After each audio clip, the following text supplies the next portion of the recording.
Hey, what's going on, guys? I'm gonna do an update review to my Arcade1Up Yoga Flame Edition Street Fighter 2 cabinet.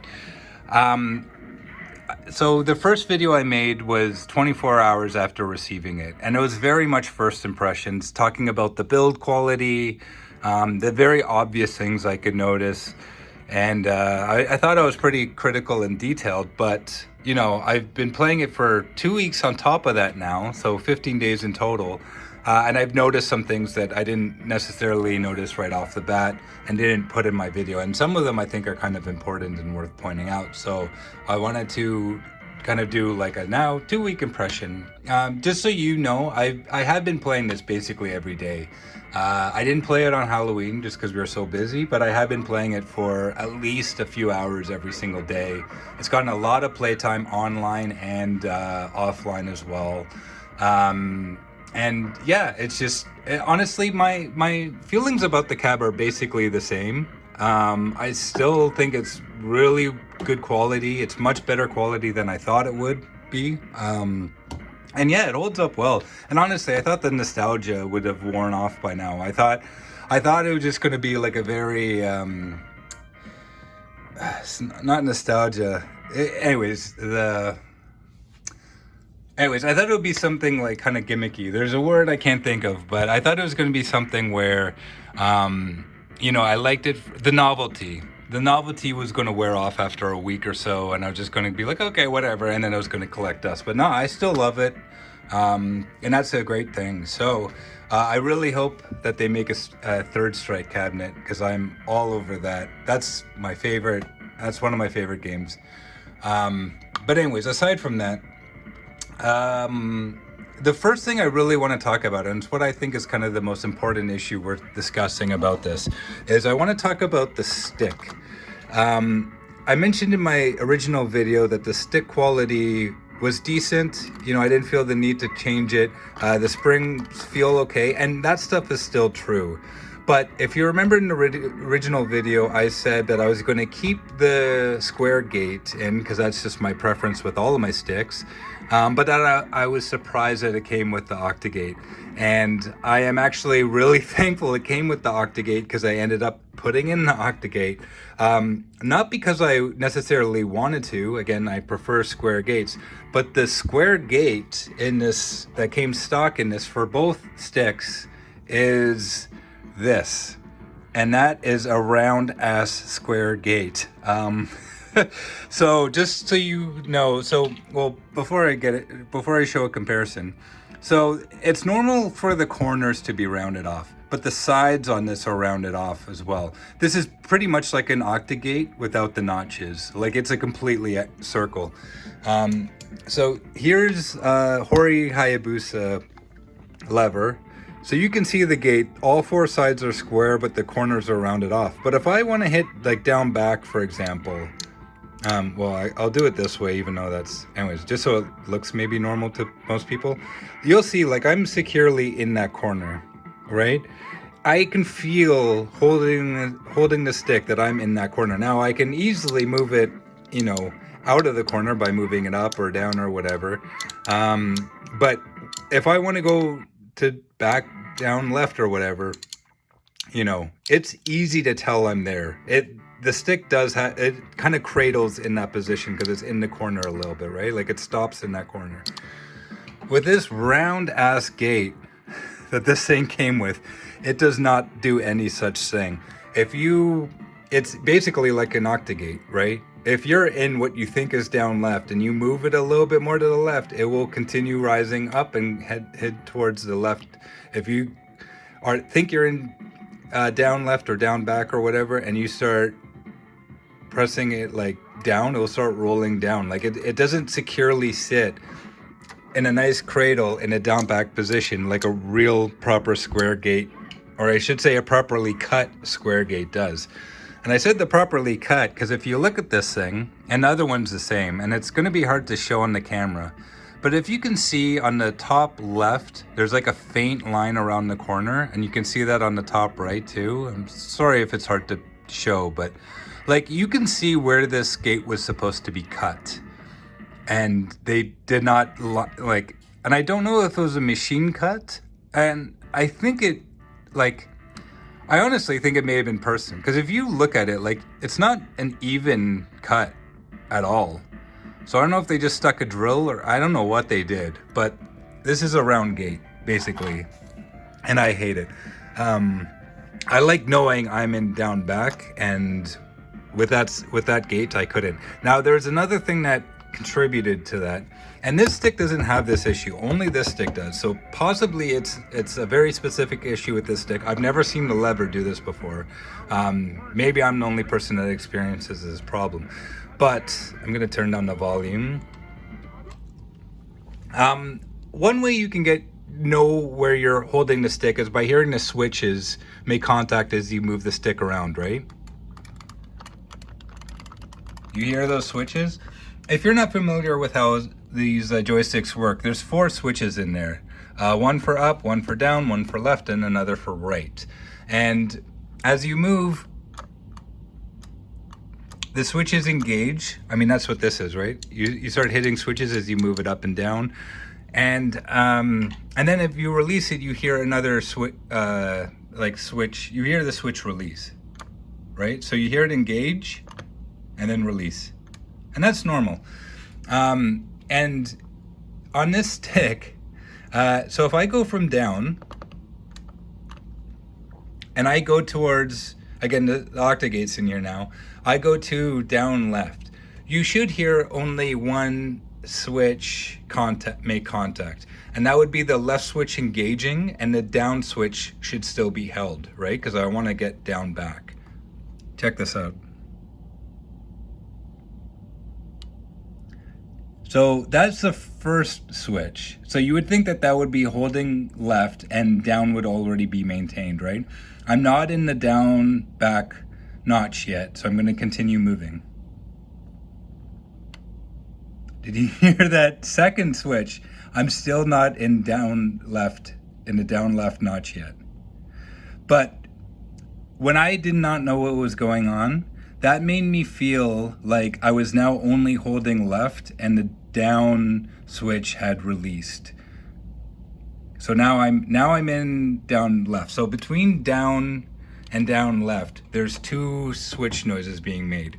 And that made me, especially with this round gate, again, not feeling secure that I was in down back, made me question what the hell was going on. Like, did my travel between down and down back, was it only like, so many degrees? Because that was incredibly narrow. And I started getting really salty, right? I was blocking, like getting really salty. So I opened up this panel, I got in there, I started moving around the stick and testing it out. And then I realized, like, the switches were fine.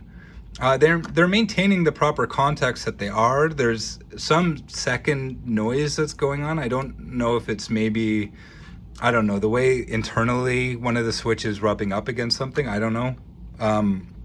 They are moving the way that they're supposed to be, but it was when I had that open that I saw this, and I'm like, oh no, hell no, that has to go. So I put in the octagates, and the octagates are great. I just don't prefer them, right? It's not my preference, but they work fine. But yeah, so I put that in, and then while I had this off, I decided, if you saw my other video, I mentioned that this was raised up a little bit. I put, I knew I needed about 1/8 of an inch. I can turn this volume up again.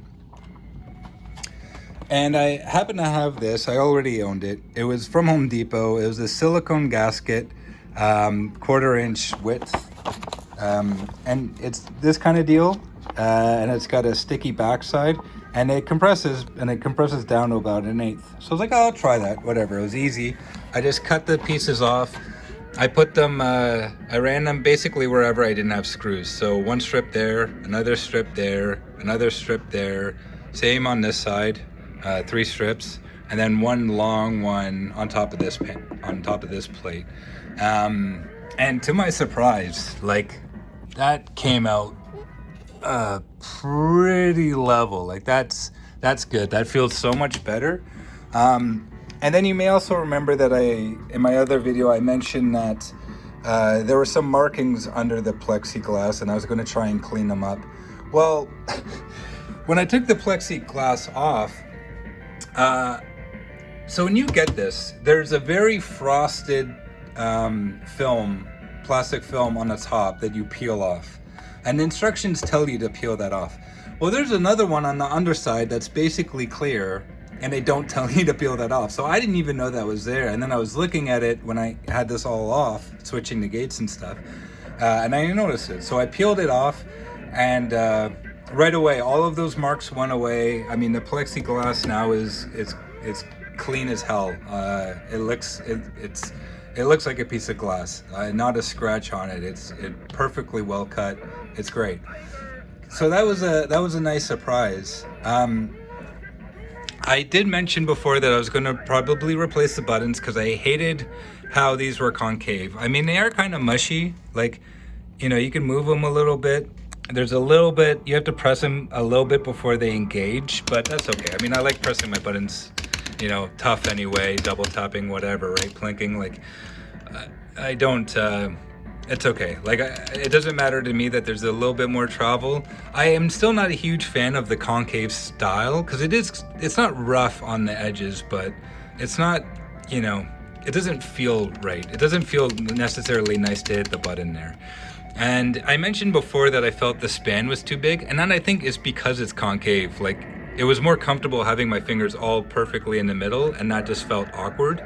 But as I've gotten used to it, I'm okay with putting my hands on the edges of the buttons, and the gap is fine, honestly. I still think that they could be a little bit closer together, especially punches and kicks.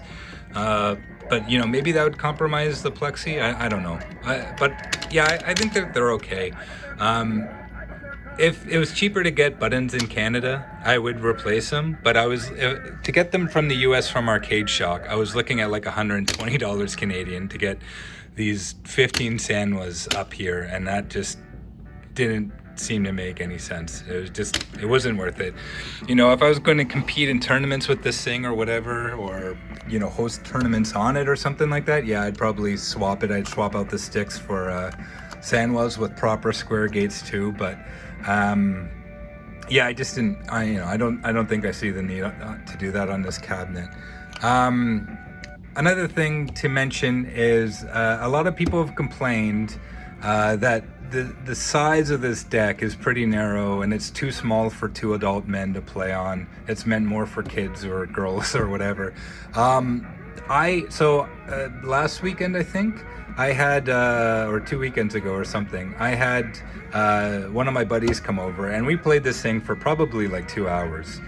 And it wasn't awkward at all. We weren't too close together. I mean, we were close together, and there may have been 2 or 3 times in those couple hours that our hands like hit when I was, you know, over here and maybe hit our hand on the stick and stuff like that. But I mean, it really didn't feel like we were too close or it was too awkward or anything like that. He's been my best friend since we were kids, so maybe it just felt like we were playing arcade games again. I don't know. I didn't feel like it was too close for my opinion, but whatever. Other people may feel differently. I do have some electronic things I want to mention, but actually, you know what? I'll get into those now. So I've noticed 2 kind of electronic issues with this thing, and they're kind of like glitches. The first, and I've seen this mentioned with MVC2, is that the volume, and I've seen it in videos, the volume will turn down by itself. I somewhat get that issue on this cab. How the volume works is if you press it once, it doesn't matter if you press it up or down. Sorry, that was awkward. The menu just comes up showing you what the volume is. It won't adjust it yet. So just pressing it up or down once doesn't do anything. You have to press it again while the menu's up for it to adjust the volume, right? What will happen sometimes, and it happens like on average every 5 hours of playtime or so, is that menu will just pop up by itself. It won't change the volume like it does on MVC2, which is fine, but it'll just be like that basically. It'll just pop up. A little distracting, but because it doesn't actually change the volume, I don't really care. Not a big deal, just figured I'd point it out. Another issue, and I've only noticed it in Street Fighter 2, granted that's what I play 99% of the time, And both, I've noticed in both Hyper Fighting and Super Turbo, or Super Street Fighter 2 Turbo, for those who don't know, is that there's like a graphical glitch where like, and this happens maybe once every 10 hours or so, where it almost looks like the video connection between the monitor and the board just gets like loose for like a second. The sound doesn't get affected and the gameplay doesn't get affected. It doesn't lag or anything. And it's not even really that the picture goes black. It just like the sprites or the emulation or something does something weird, but it's like a single frame. It doesn't really affect gameplay. It happens so fast that you barely notice it. It's like a blink of an eye. Not enough, a single frame is not going to be enough for you to react to or really affect you, right? It's just something I've noticed. And again, it happens so I've had this for 2 weeks. I've maybe noticed it like 5 times. Again, like maybe once every 10 hours of playtime or so, but worth pointing out. I still haven't used the headphone jack. No need. I have this in the basement. Speaking of which, so I do now have an Ethernet cable to this, but I did play on Wi-Fi for the first 2 or 3 days that I had this thing. And honestly, the Wi-Fi connection, I'm in my basement, and the Wi-Fi connection down here has never really been all that strong. But it was very good on this thing. So if you guys don't know, back here is the monitor, obviously, right? But beside the monitor and where the board is, there's a Wi-Fi antenna, and the Wi-Fi antenna is like 5 inches or maybe even like 7 inches or something like that. It's a pretty beefy antenna. So I think that helps with the signal. I mean, I was surprised at how good my signal was down here on Wi-Fi. And most of the games I played on Wi-Fi, my ping ranged from 50 up to like 80, but all of my matches were playable. I eventually put in the cable, hardwired Ethernet, Cat6. And it's been better, obviously. My ping is usually around 50 or even less, 30 or something milliseconds now. And honestly, so the netcode in this is rollback, and it's very good. I've only had one match, maybe 2 matches, where like it was rollbacky, and that's how I could tell it was rollback. But yeah, it wasn't that bad. It was still playable. Yeah, the netcode in this has been really good. The only other I do want to mention, I'll just get into the games, just so I mentioned it before. There's 3 versions of Street Fighter 2 in this game. There's Champion Edition, which is kind of the second version of Street Fighter 2. There's ultimately 5 versions of Street Fighter 2. This was the second. Hyper Fighting was the third, and then Super Street Fighter 2 Turbo was the 5th and final, essentially, at least the final arcade release. Super Turbo is like the most competitive version. Like if you see Street Fighter 2 played in a modern fighting game tournament, it's normally Super Turbo that's being played, and that's kind of the version that I've been playing as of late, like especially before getting the cab.